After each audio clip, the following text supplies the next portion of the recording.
Good afternoon, everyone. It's Asia HLM time again. My name is Rita Choi, founder of Asia HLM.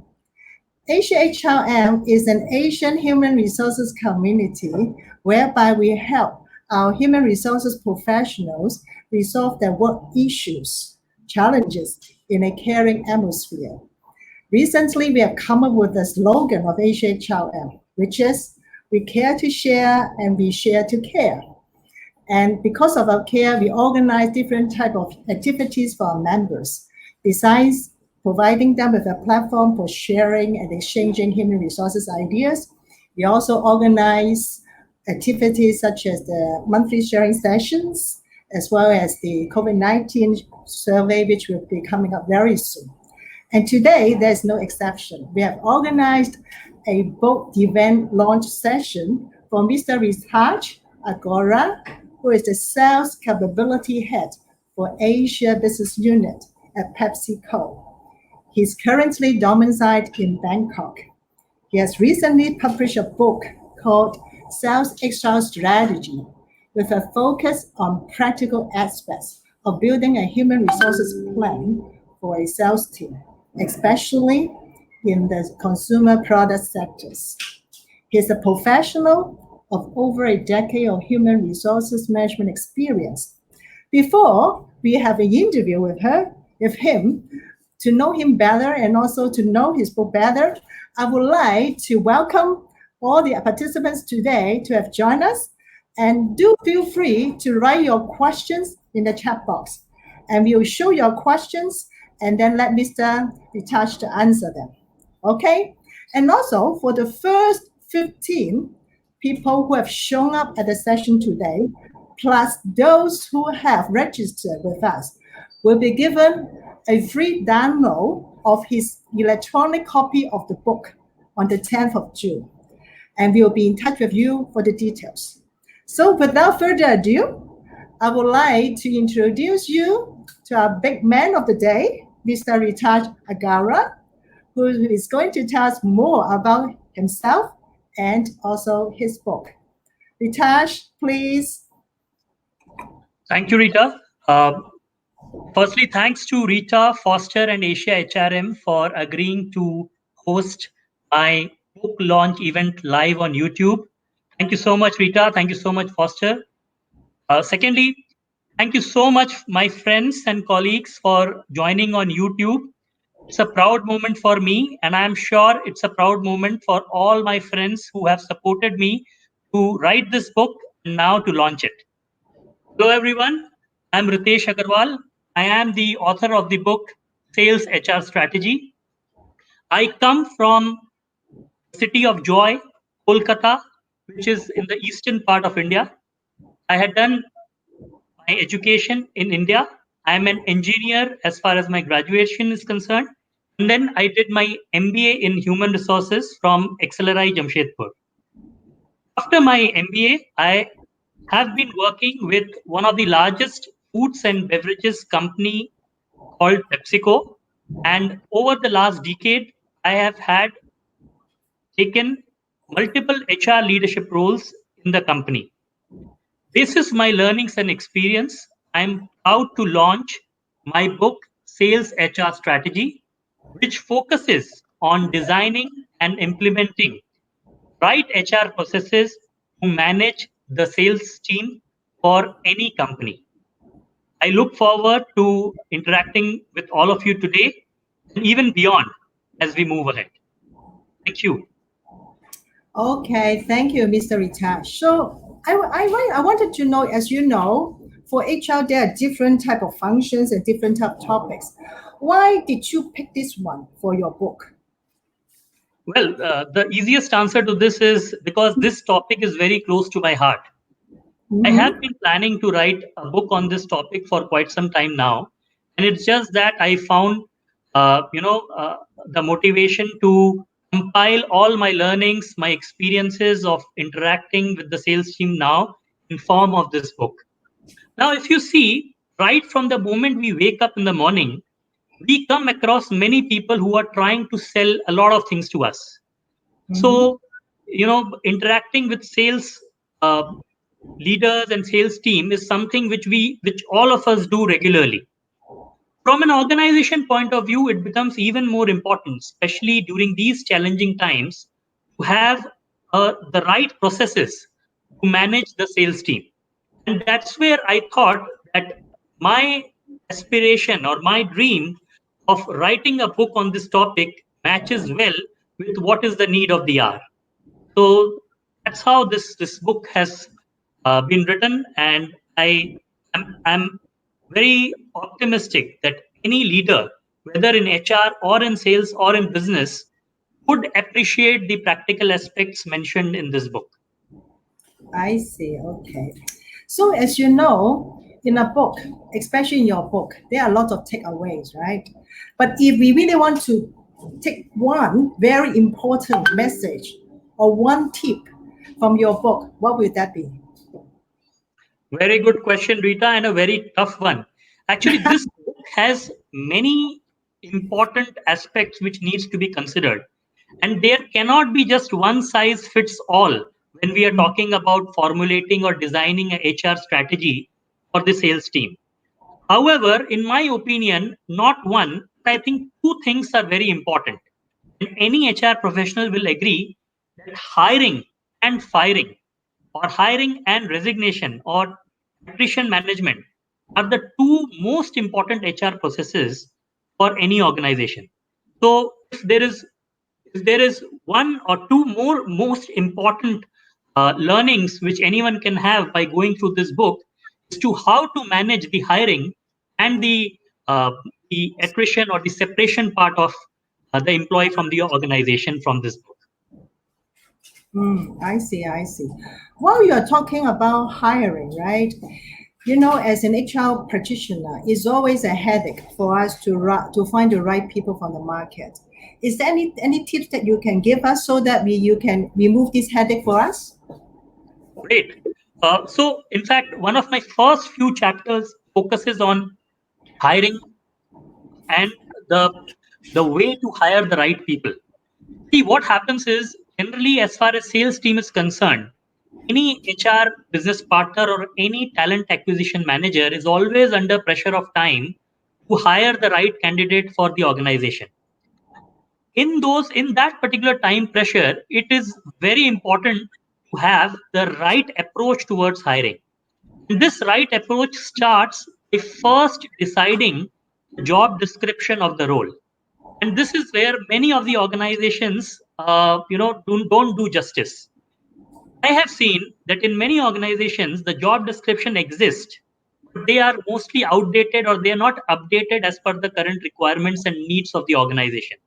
So the very first step of hiring right person is to first identify what that role should do. Second most important thing is we can never get anybody or any candidate from the market who fits into the role in 100% manner. Generally, there is a lot of pressure from the sales leaders that HR team members need to hire 100% fit. But unfortunately, it is not possible. The best way to approach this is we should hire someone who fits 60 to 70% in terms of what the organization is looking for.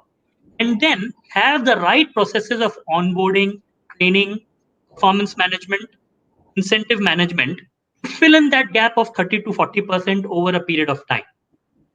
Second most important thing which I have mentioned, which can easily reduce the headache of the sales HRBPs, is establish a very strong sales training program in your organization. If you are having a robust sales training program in which you hire freshers or people with little experience and train them over a period of time, then you are ready with the pool of talent available when you need them. In that way, you can also test the talent when they are doing their uh, training stint, as well as the candidate will also get to know what is expected out of the role of a salesperson in the organization. So these are some of the things which I feel are important as far as hiring is concerned, and this can reduce the headache of any HR professional or a talent acquisition person by being proactive for hiring rather than being reactive. Very good. So, Mr. Ritaj, you mentioned about the sales training program, right? Can you give us more details about it? Because it's quite an interesting, I believe it's quite an interesting program. It also help us to train up some of the potential candidates for salespeople, right? Can you tell us more about this? Sure. See, generally what happens is in sales, there are many headcounts and many roles that needs to be filled up. Generally, depending on the country and the business the company is in, attrition can be high or low. The advantage of having a sales trainee program is to address the need of providing the right person at the right time with the right credentials for the company so that the company doesn't lose very important time in terms of onboarding a person. Generally, in sales, it is said if you uh, are not having a sales guy for a particular store or a particular unit for considerable amount of time, the company loses its revenue. So the sales trainee process is a way in which you can hire the right number and the right people, take them through a proper training program for 6 months to 1 year. In that period, whoever are the people who show the spark and who can understand the business well, you can offer them pre-placement for any vacancies that come as part of the business. That ways, you have a pool which is available to get hired in the particular roles which the company wants, as well as the candidate also gets a flavor of the organization. It's a win-win proposition for both the candidate and the organization. In these 6 months of training, you will be able to make every candidate understand what is the fundamental way of operating the business. So that way, you can have talent which has been developed internally, a talent which has been groomed by you, a talent who would be more loyal to you versus any other way in which you hire other people. So here come a question from my friend Buva. He asked if this work for sales of intangibles such as the life insurance companies. Very good question. See, any company focuses on two important things. First thing is to build a brand of that particular company, right? Whichever, whether it's an insurance sector or a pharmaceutical sector or FMCG, company first wants to build a brand for itself and its products. Second most important thing which a company wants to do is to sell its products and services. Now, in terms of insurance, it's more of a service and less of a product. So when we are talking about the sales trainee program, it, it the whole service industry revolves around building the knowledge base of your employee. So the sales trainee thing, or the rather entire sales HR strategy in a service sector or a service oriented company becomes even more important because you need to spend the time to develop the knowledge of the hires that you have made. So I think it is very, very practical and it's very, very pragmatic way of approaching any industry, including insurance. I see, I see. Then, Mr. Ritaj, you mentioned about earlier about having this sales training program and also some of the strategies in hiring the right people, right, for the sales team. Then, as you know, for salespeople, if they're smart, they're very smart. Once they have spent a few years with the company, then they'll be gone. Okay, maybe to climb a corporate ladder with another company, or they might even start their own company. So how would you deal with that, especially on retaining them? Very good question. See, any company wants smart employees. Any company wants low maintenance employees. Any Mm. company wants who can take further the vision of the founders and ensure that the objectives of the organizations are met. So it's very important that we, apart from the hiring strategy, the training and development strategy, we have an attrition or turnover management strategy. Now, in my book, I have spoken about two very important processes which any company can set without spending much dollars. Very first thing which I have mentioned in my book is each company should set up something which would help them to identify the talent landscape within the organization. Now, there are various existing models like the 9 box models, like the models which helps us segregate the talent within the company. This is those models one can actually identify the entire talent landscape in a particular company. Now, once you identify the talent landscape, the important thing is to establish a very strong connect with each and every sales team member and understand what is the probability of them writing from the company. Now, this you can identify only when you have a very strong connect and you are able to understand what are the employee grievances and to which grievances the organization can resolve and which grievances organization cannot resolve. So, basis these two mechanisms, one, to identify the talent landscape so that it will help you to identify which are the must needed talent in your organization, which you should definitely retain. And second, you establish a strong connect with your sales team so that you are able to identify what are their grievances and then solve for them. This is these two particular ways one can have a model in which you are able to reduce any turnover which the company is facing over the last many years. And in fact, I can say this with a lot of confidence and a lot of experience because in my first role as a sales HR VP, there was very high attrition of the sales guys. And we were struggling as a business to keep ourselves performing at an optimum level because of high turnover.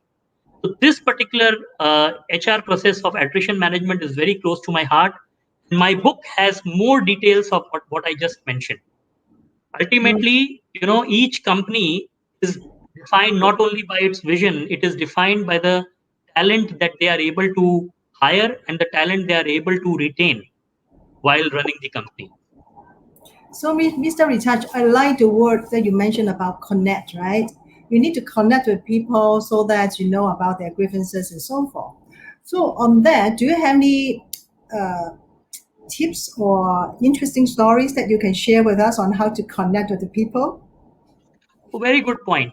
See, first thing which I have mentioned in my book is sales HR BPs, the HR people handling sales, they should not think their jobs as a desk job. This is not a back-end job. Sales HR BPs are intricate part of the sales system, and the business looks forward to their insights, and the business looks forward to the value they can add to the business with their proactive connect. The reason why I say it is not a desk job is every HRBP should make an attempt to go out to the market, to go out to the field, try to get their hands dirty and connect with their sales employees while they are working in the fields. It can be true for the stores, it can be true for people working in FMCG companies, it can be true for people working in service sectors. Until and unless HR manager actually spends a lot of time on the field working with the sales guys, he or she will not appreciate what ails the sales system. So the very first thing which I would recommend is go out there, get your hands dirty, and then learn as much as you can about the role, about the person, and about the challenges they face in their day jobs. A very good example which I can share from my organization is my organization always asks you how many days have you spent working in the market in whichever role you are when you are connected with the sales guys. The best of the leaders in my company, they ensure that they spend disproportionate time of theirs working out there in the field. You will be really surprised to know that when we go out to the field, we don't stand there as a spectator. It is up to us to actually get our hands dirty, literally, by cleaning the Pepsi bottles, by cleaning the Lay's bags, properly ensuring that it is merchandised, interacting with the shopkeepers, interacting with our own team, and then understanding what are the areas of improvement. So, getting the hands dirty for any sales HR guy is very, very important. Wow, I love that. Making your hand dirty, right, in order to get the thing to get your job done nicely. Very, very nice tips. Thank you for that. We have a question from one of participants, June, here that how do we sell our HR strategy or proposal to the senior executives? I'm sure that you are an expert in this area. Can you give us some insights on how to do it? Sure. See, the very first thing which we should realize is not many companies can afford a full-time resource in sales as an HRBP or in sales as a learning and development professional focused only towards sales. Only very few organizations in this world have that intention to hire a full-time resource to manage sales HR. Definitely, when organizations and when leaders are hiring sales HR, they are expecting the sales HR manager to add a lot of value to the business. I would go back to what I mentioned before. The very first thing in which a sales HR VP can add value is to ensure a solid connect with the ground. Sales HR guys need to understand what is going on in the minds of the sales team, what they are thinking, what are the problems they are facing, what are the good points that they appreciate for the organization, and be the voice of their employees to the management. So when you have a strong connect, you know what is happening on the ground, and then you can be the voice of your employees. And that's where management and your leader will understand that yes, this particular person adds a lot of value.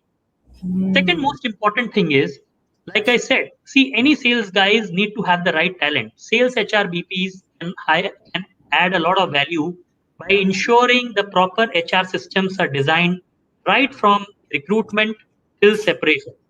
And my book has more details about what I'm talking about. It lists 11 HR processes which can be designed, which can add a lot of value to the sales system and eventually to the business. Important thing here is people should not think that we cannot connect our performance to business results.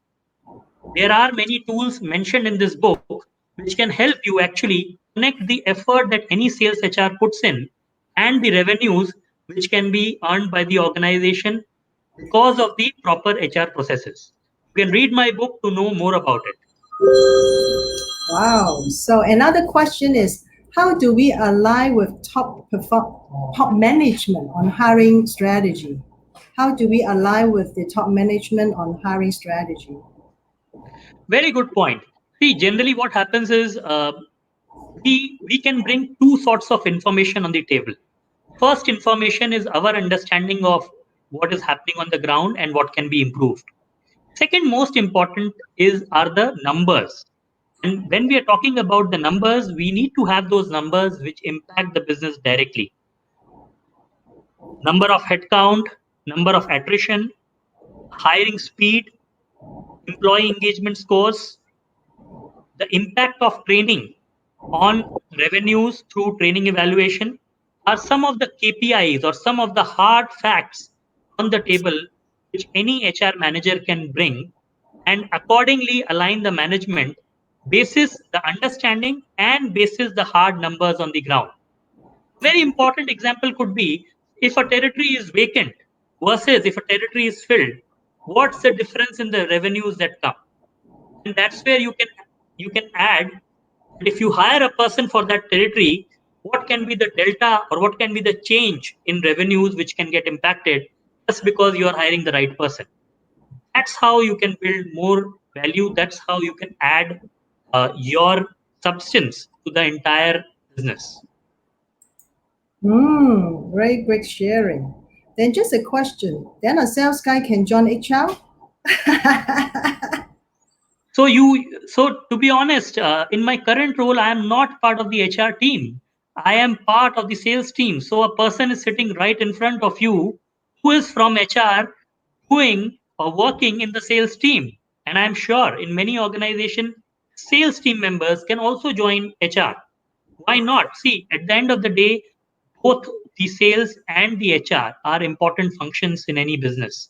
And if you are keen, bring the value on the table, and I'm sure your leaders would be very, very keen in giving you either the role of of the sales team if you are in HR or vice versa. Okay. And Here comes the other important aspect is as an HR, you also need to design a talent pollination strategy which encourages your existing employees to do cross-functional roles. Only then an HR can uh, understand the pain of a sales guy, and a sales guy can understand the HR challenges. So you should encourage cross-pollination of talent across functions as a HR leader for your organization. Very good point. Talents across functions. Very good point. Another question is, what is your proven tactic so that salespeople do implement the things in work they learn in a training and development program? What is your proven tactic so the salespeople do implement the things in work that they have learned in a training and development program? Very good question, Tabsir. Thank you so much. To be honest, this is one of the major challenges and one of the biggest questions that any leader asks the sales HR or the sales capability guy, that how do you actually ensure that people implement what they learn? A couple of things. One, please don't do anything which is not the need of the hour. Sales guys, as such, they are stressed on time to deliver multiple agendas on the front. We should not load up the sales guys for additional things which doesn't add value to their lives. So don't do anything which is an add-on thing. Two things which people are keen. Try to find out ways or make ways in which there is a pull for the training versus a push for the training from your side. Second most important thing, whenever you are developing the training content, do not develop the training content sitting in the office. Go out there on the field. Involve as many sales guys as you feel to prepare the content. Vet the content using the sales guys.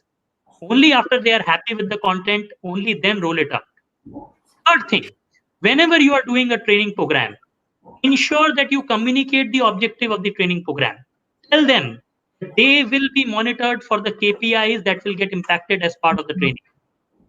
When people know that they will get evaluated for the training programs, then chances of them implementing the learnings on the ground is much higher. And finally, most important thing, always be open to feedback. Don't think that whatever you have created as a training content is the final one. Any training content needs to undergo many revisions. This is the feedback from the ground. Be flexible, be open to feedback, and be adaptive to change that the people want to make in terms of learning program. Very important thing is also, like I said, don't make your training program lengthy. Keep it short. These days, micro learning videos, SMS bursts, WhatsApp learning is on rise. Use those learning nuggets to ensure that people understand your topic and they are able to implement it on the ground easily. Wow, a lot of great tips like hearing their feedback, making short, and so forth. So here comes another question. Does the book cover any ideas, analysis, or input on HR versus sales staff, views on sales staff salary packages, in particular balances between fixed versus commission? Does Very the book good question, cover any Fred. ideas? Yeah, Mr. Ritash, yes. Yes, very good question, Fred. Thank you for asking this. See, the compensation plan and the incentives are one of the key drivers for any sales team. Now, the very first thing which I have mentioned in my book is any compensation strategy should ensure what are the existing practices of that company in that country. In many countries, a fixed part is defined by the existing labor laws. Ensure that your starting point is the fact that what are the existing rules and regulations for the minimum package guaranteed by the government. To start from there. Second is, of course, what kind of weightage will you give to the incentive program? Now that also depends on the product category. It depends on your capacity to pay incentives, your product portfolio, your service portfolio, and the fact that how keen or aggressive you are in order to grow. Many organizations can adopt various strategies around this, and hence in my book I have not recommended what can be the best strategy, because there is nothing called a best strategy which can fit all organizations. Every compensation strategy needs to be modified as per the domain which the company is working and as per the existing norms in that particular country and in that market. Thank you, thank you. So there comes another question. How do you decide between hiring employees on company's payroll or third-party payroll? Any quick points one should keep in mind about this? Hiring own people or third-party payroll? Very good question, Shruti. Thank you so much for asking this. It's a difficult call. Again, the first thing is we need to understand what are the hiring norms and what are the labor laws around it. Mostly what happens is people feel that hiring on third party is the cheaper option. And that's where they say that let's not increase our employee overheads. Let's hire the people on third party roles. Again, there is no one size fits all or no best way to recommend on this. Different countries and different companies have different ways of hiring people, either on their roles or on third party roles, depending on the business and depending on the markets they are in. Okay, very good. So, and next, wow, Mr. Ritash, you have a lot of questions lined up here. How to align sales strategy to wider HR strategy and the business objectives? Thanks, Anuditi, for asking this question. It's a great question and a very difficult question to answer. But let's look at it this way that any business strategy is incomplete without a proper HR strategy and without a proper sales strategy. So a business strategy is only complete when these elements are properly sewn in the entire elements of business strategy. Now, in terms of aligning the sales strategy to the wider HR strategy is concerned, we need to remember that the processes needs to be intuitive. They cannot be archaic, they cannot be theoretical. They need to address the needs on the ground. If they address the needs on the ground and if they address the overall business strategy, any business leader would be able to be happy to adopt it in a very easy manner. I see. Okay, so here comes. I think about the stakeholders' real expectation and how to add value to benefit them. Thank you, June. Thank you for this comment. Yes, you are right. See, no strategy or no process can be made sitting in the office without understanding what's going on in the market. So it's very important to, of course, align all the stakeholders in whatever you are doing. It's important to take their view when you are designing any process. And it's important to be open to feedback when processes go wrong. So, Mr. Ritash, understand that in your current role, you have to look after 5,000 salespeople, right, in different countries in Asia. How does it work? Due to different culture, different beliefs, and so forth. How do we adopt this kind of sales strategies in order to get the things done well? Very good question. Thank you for asking this. Yes, actually, this is the reason why I joined this role a year back. This is a very big challenge for any HR professional. And in my role as a sales capability head for Asia BU, this is the biggest challenge which I am facing right now. See, what happens is same company in different markets are in different phase of evolution. People there are markets who are very good, who are on the extreme right hand side of the spectrum. They have all the HR processes that you can think of. They have all the capability building processes that you can think of. And then there are companies who, due to many reasons, are at the starting end of the curve. So, as a sales HR or as a capability person managing the sales team, it's important to have strategies to understand this nuance of where the market is and accordingly have a policy around it. No doubt, people who are in the beginning phase, they need to have more focused strategies and they need to have more focused initiatives. And people who are on the extreme right hand side of the spectrum, they need basic support and basic encouragement. So you are right. This is one of the biggest challenge, and the way I am solving this challenge is to understand the phase in which each business is, consider the feedback from the ground, and accordingly have my sales capability plans made around them. But Mr. Ritash, how do you do it? Because you cover so many countries. Are you really go to each country and then spend time with the most of the salespeople there? And how does it work? Since you have a big population. Sure. So first thing is, yes, I mentioned that it's important for all of us to travel. I frequently visit Vietnam, Malaysia, Thailand is, of course, my current country where I'm staying. So market visits and working with the sales team is very, very important. And that's what each of us strive to do. Unfortunately, over the past few months, because of travel restrictions, we have not been able or we have not got the opportunity to travel much. But I ensure a very strong connect with all my sales capability and the sales leaders through regular interactions with them on Zoom. So first thing is, yes, we need to connect. We need to be regularly connected with them. Second thing is, here in this part of the world, what I understand is we need to have language capabilities for any interventions that we do as far as training is concerned. So any particular initiative that I take, I ensure either I create a local learning content or I translate my existing learning content into the local language.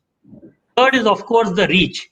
We cannot ask our sales guys to come to classroom every now and then to attend training program. So we have adopted the micro learning videos. We have adopted many other innovative processes to have learning content available to our sales guys on their handhelds. Wow. Okay. So Mr. Ritash, you also mentioned about this. Now you focus on these sales strategies, right? Sales HR strategies, and especially for the HRBP for the sales department. So for other HRBP who are not responsible for sales, would they be able to get some insights from your book so that they can also put into practice? Sure, Rita. See, this book focuses on having the sales HR strategy right. But Mm-hmm. this book also mentions the core HR processes that are needed in plants and in headquarter offices. So Mm-hmm. anybody who goes through it will get a glimpse of what can be the right way of designing the HR processes. This book teaches you how to fish. It doesn't teach you how to cook a fish. So if you know how to catch a fish, you can of course cook it in the way you want. So this book can prove a good reference material for HR professionals across multiple domains, but the focus is more towards say managing sales HR. Wow, great. Yeah, okay, okay. So wait, Kenna, right? A question from him. Does it cover approach to improve diversity and inclusion in your book? Thanks, Kannan, for asking this. I think it's a brilliant question. Um, yes, diversity and inclusion are very important topics, and there are some important points mentioned in the hiring strategy and in the talent management strategy in this book. Now, when we look at diversity in many countries, it is relatively focused only towards gender diversity. And gender diversity in sales in many developing countries like India always remain a challenge when we are hiring people to work in the sales force to go out there in the field. So this book has few tips around how to manage the talent diversity across multiple geographies, as well as this book has some of the ways and best practices which are applicable in many countries. Hmm. You So, will need to read the book more to know more about what I've mentioned here. okay, okay. So what is your next plan after this book, Mr. Ritash? Well, to be honest, a couple of things I'm thinking. One, I want to co-write another book focused towards real life case studies. I have some of my friends as professors in IIMs and as HR heads for big companies here in Bangkok. I would want to co-write a book with them covering real life case studies so that it becomes a logical extension of this book. Of course, after this, I would want to write something which is a more general topic rather than a focused topic on sales HR. So I'm yet to finalize those topics, but I'm sure I will continue writing in my free time. I'll continue contributing to the HR field in the years to come. Okay, so here comes my last question here. Okay, so what do you want to tell us before we can conclude the session today? Great. So the point that I'll say is I feel that sales teams are one of the most important teams for any companies. Having a very well-designed HR systems and processes will only facilitate the sales team in any company and lead to better revenues. So it's important to have a well-designed HR strategy for our sales guys. And that's where I want to share that this book will help you appreciate the practical nuances of managing the sales team. Wow, very good, very good. So I don't have any other question for you because you have already made a lot of good response to our questions. Especially, I'm sure we have a lot to take away from you. As if I have read your book and I read a lot of takeaways. For those who haven't read your book, I'm sure that after this session, they'll be in a rush to get your book, right? So, Mr. Ritash, can you mention about how to reach out, how to buy your book, or how to reach out to your book? Can you tell us here now? Sure. Thank you so much, Rita. Thank you so much, friends, for asking this. See, it's a very simple thing. Just log on to Amazon.com, just type sales HR strategy, and you will find my book on that website. You can buy an ebook version or you can buy a paperback version. And do read the book. And I look forward to your reviews and comments on Amazon. Okay, thank you very much for all the participants today, and thank you, Mr. Ritash, for a very nice introduction of your book, as well as a lot of insights that we have received and we have got from your answers today. Okay, thank you, everyone here. This has concluded our session today, and have a very nice weekend. Thank you. Bye bye. Thank you so much. Thank you, Rita. Thank you, Foster. Thank you, my friends, for joining in today. I look forward to interacting with you as we move ahead. Thank you. Bye bye.